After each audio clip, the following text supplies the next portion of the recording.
Hello. Second पदार्थ दिवाळीसाठी मी बेसनचे लाडू केले. छान झाले, एकदम मस्त झाले बेसनचे लाडू. गोड पण बरोबर, जास्त गोड नाही. मी इथे 1 किलो डाळ भाजून दळायला दिलेली. 1.25 किलो डाळ झाली. तूप घेतलं.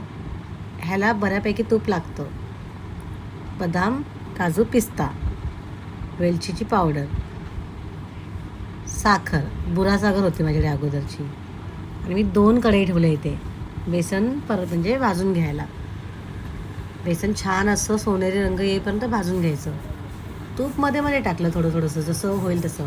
एकदम टाकायचं नाही. एकदम टाकलं की कसं मग ते भरपूरच जास्त होईल, मग ते लाडू वळले की खाली बसतील. हे कसं थोडंसं बेसन टाकायचं. खूप पेशन्स ठेवावे लागतात बेसनचे लाडू बनवायचे म्हणजे.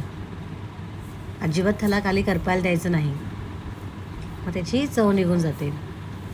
आणि माझ्याकडे मगज बी असतात ना आपले, जे मोतीचूर लाडूमध्ये असतात, हलवाईमध्ये टाकतात, हलवाई लोक टाकतात, ते मी थोडेसे याच्यामध्ये ॲड केले. मस्त लागतात. मी असे वरून टाकले, पण आपण तळूनही टाकू शकतो थोडेसे, म्हणजे जास्त ते थोडेसे तुपामध्ये परतायचे. तळायचे म्हणजे थोडेसे तुपात परतायचे, पण हे असे पण चांगले परतले गेले. हे सगळं मिक्सर मी चांगलं गार होऊ दिलं.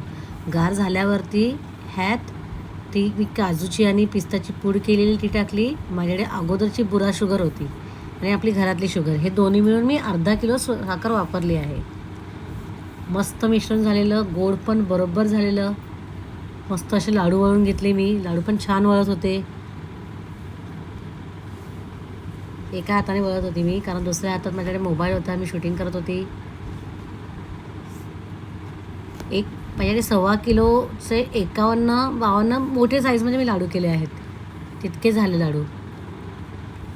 आणि हे लाडू मी रात्रभर त्याच्यावरती कपडा ठेवून दिले, म्हणजे ते मस्त बसले छानपैकी, असे तसेच राहिले ते. आणि आपण असतो की आपण पहिला पदार्थ केला की देवाला दाखवतो, त्यानंतर आपण सुरू करतो. छान झाले लाडू. थँक्यू. श्री स्वामी समर्थ. बाय.